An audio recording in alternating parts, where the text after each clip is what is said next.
Let's say you're just about to start working with your first ever high profile client. You are so excited, which is so understandable. But there are a couple of different things that I think that you need to consider, my fellow ghostwriter, when you work with your very first high profile client and you enter into the world of negotiations for the deal, and then you actually begin to work on the deal. The reason for this video is my dear friend sent me a video of a female ghostwriter who wrote for a media personality, wrote a book for a media personality who was very well known, whose name I'm not going to call, and I'm not going to call the young lady's name. So this ghostwriting young lady has disclosed to another independent media personality that she was not paid for services rendered for the New York Times best-selling book that she wrote. When I heard the story and I heard the details, I said, oh, I've got to hop on here and do a video and make sure that the individuals who follow me who are ghostwriters do not fall prey to predatory individuals who do this all the time. It's happened to me. I'm sure you all have had stories or whatever, but I'm wanting to prevent it as much as possible. So if this subject matter seems of interest to you, you want to watch this whole video, because I'm going to be going over some major things that will save you time, money, and effort when you're dealing with high value and high performing individuals who appear to be so on paper and in the public eye, but their backdoor, their back end stuff is crap, and I don't want you to fall victim to it. So again, I don't know if I said this, but let's go ahead and get it out the way. Like this video, subscribe to this channel, and then also after you've watched it, share it within your network if you think it could help someone that you know. I'll give you a second to do that, then I'll introduce myself, and then we'll get started. All right, thank you so much. So my name is Lynette Renee Doby, and I'm an Amazon best-selling ghostwriter, and I make content because I want to help my fellow writers understand that we have to be as business-minded as we are creative. And so again, when this story came across my desk and my awareness, and my colleague told me about it with regards to this young lady not getting paid for her New York Times bestseller that she ghost wrote, I had to do a video about it, because when you're working with high profile people, sometimes we have a tendency to get gassed up or whatever about who they are and how this opportunity will put us on the map. And sometimes we get so excited that we leave the business at the front door. No more. No more. We're not going to do that. And before I go forward, I do want to say this. Please excuse me for not having a video last week. Something happened within my computer, I don't know what happened, but the video, I edited it and everything, and it disappeared. I don't want to talk about it because it's really hard for me. And I tried to do it the next day. It's still messed up. So anyway, so I apologize for the absence of the week, but this video should make up for it. So let's go ahead and get started with the content.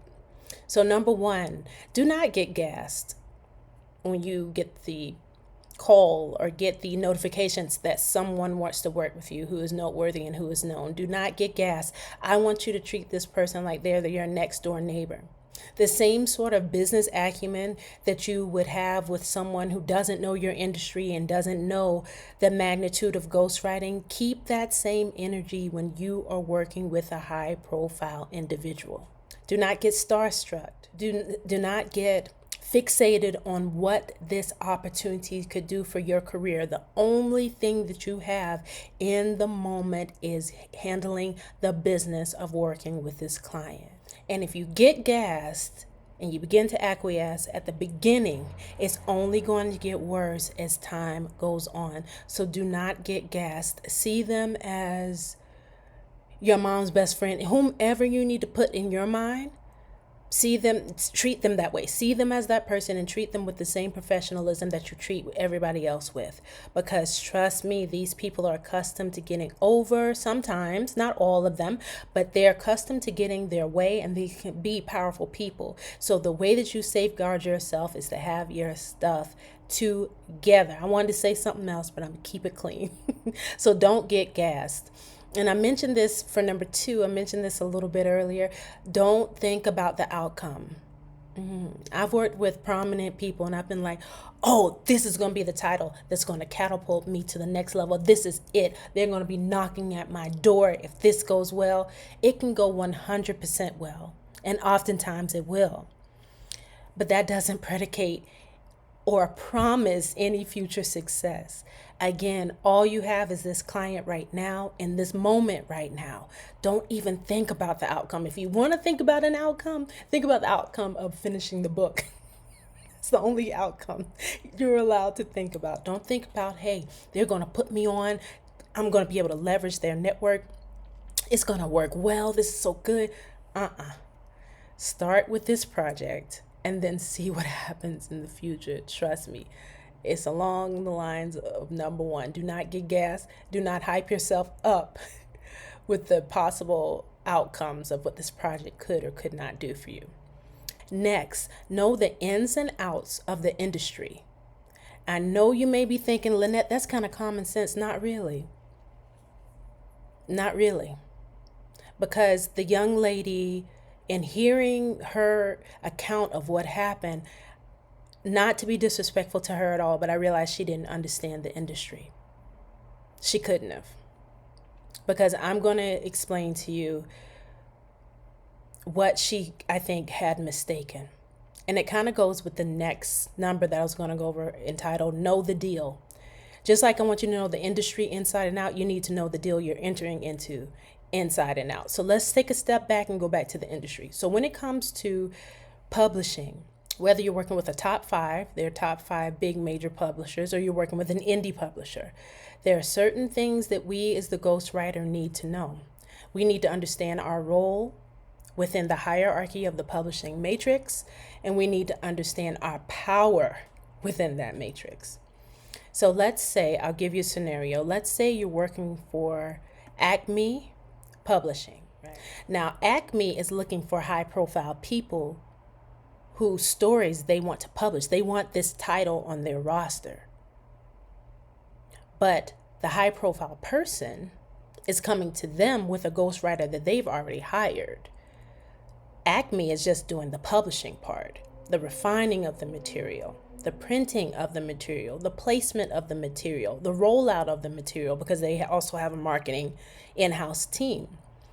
But said media personality, let's call him Xavier Knight, Xavier is coming to Acme, and he's also probably looking at other publishers to determine which one he wants to go with to publish said work. So Xavier is the client in the nucleus of the whole interaction. So Xavier says, hey, I'm coming to you with a ghostwriter, and I'm wanting to see who's going to pay me the highest advance. The advance is the amount of money that the publisher will pay to the author, because they know that this title will be theirs upon its completion, and they will publish it with their branding and everything on it. So before I get too far into that step, but I'm just letting you know the power that Xavier Knight has in selecting not only his publisher, but his ghostwriter. So he has the ghostwriter, let's call her Alexis Zane.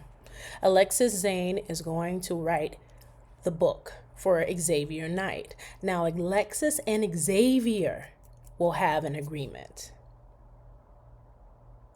The publisher is kind of auxiliary at this point, because those two will be creating the manuscript to get to the publisher. Do you see how that all works, how it's all interconnected? So Xavier and Ms. Zane will have a deal amongst themselves. Xavier Knight will say, hey, I am retaining you for X amount of time to write X amount of words for this publication. And Acme Publishing has decided, well, I've decided to go with them, and they have agreed they're going to publish the title. So if you have an issue as Ms. Zane, our ghostwriter, then your issue is going to be solely with the client. It's not going to be with the publisher. The publisher is over here saying, hey, when y'all are done, then I'm going to publish what I need to publish. So in this instance, getting back to the real life scenario, the young lady wrote the book for the media personality, and he did not pay her at all. She can't go to Acme Publishing and say, you know what, he didn't pay me. No, she can't do that, because they're going to be like, okay, but he hired you. That's between the two of you. We just need to know when the manuscript is. Because if they don't get a manuscript, then they could revoke his advance and all these different things. But that has to do with Acme and Xavier Knight. Doesn't have to do with Miss Zane, the ghostwriter. So do you see your power in the situation? nothing moves. Nothing should move unless you allow it to move. So let's go now with that knowledge. Let's go to getting the knowledge of the deal. So between Xavier and Miss Zane, they came up with some sort of agreement. I don't know what the actual agreement was for the young lady that I'm referring to. I have no idea. But what I do know is it wasn't ironclad. It couldn't have been. Because I have within my negotiations of my contracts, if I miss a payment, everything stops. I don't care if you have President Obama's publishing company who's willing to take on your book and publish it. If I don't get paid, nothing else moves. And depending on how slow or lackadaisical you are with getting me my money, there'll be an accrual fee added to every day that I have to wait. That's how serious I am about this, because people take advantage of creatives. So evidently she did not have that in place. And I think that she was gassed to work with this person, as well as the publisher who was on board. And that prompted her to write a full-length book for free. I don't want that to happen to y'all. It's not cute. And it happens more often than not. And that brings me to my last and final point. Know when to put the project on ice. Because I think that the ghostwriter was concerned that had the publisher found out, then people would say she's not professional. But the way I would have handled it, they never would have found out. Because I would have gone to the client and say, hey, you have not paid me yet. I understand that you can pay me, so now that's leading me to believe there's a choice that you're not paying me. Well, I will tell you this, the project isn't moving forward until I begin to get my payments. And normally what I do personally is I do 50% upfront, and then upon completion, I get the other 50% of whatever my rate is for the book. But since the client is acting up, and I would have already disclosed this within my agreement with them, if they begin to be late on 1 or 2 payments, then I need 75 to 80% upfront for me to do anything moving forward. And that's why it's so important that we have our operational processes in hand. We have our SOPs. Whenever we're onboarding a client, regardless of who they are, do not get lackadaisical and get comfortable thinking, oh, they'll do right by me. Not always. That's not always the case, and it's so unfortunate. But when you're a creative services provider, this is the reality of what we have to go through and what we deal with potentially. People think, I don't know what they think. I think they think creative services is just where, our heads are in the cloud. We're like, oh, I write, therefore I am. No, let's not get it twisted. I love what I do, but I do it for the money because it's highly specialized. We as ghostwriters, let me take ownership of it. I think we as ghostwriters, we get kind of comfortable with what we do and we think that anybody can do it. They can't. That's why we charge what we charge. And that's why we got to have the business as tight as the creativity is. So in summation, talking about this young lady's story, I don't wish this on anyone, and I'm using her story as a learning opportunity. I'm not judging her. I wasn't there. I don't know what the deal is, but based on the outcome, I can kind of ascertain what did and did not happen. And it's just unfortunate because I know how much work and time this takes. And I just feel bad that she didn't get paid for her efforts. And now I believe the case is in litigation, and so now she's starting to talk about it.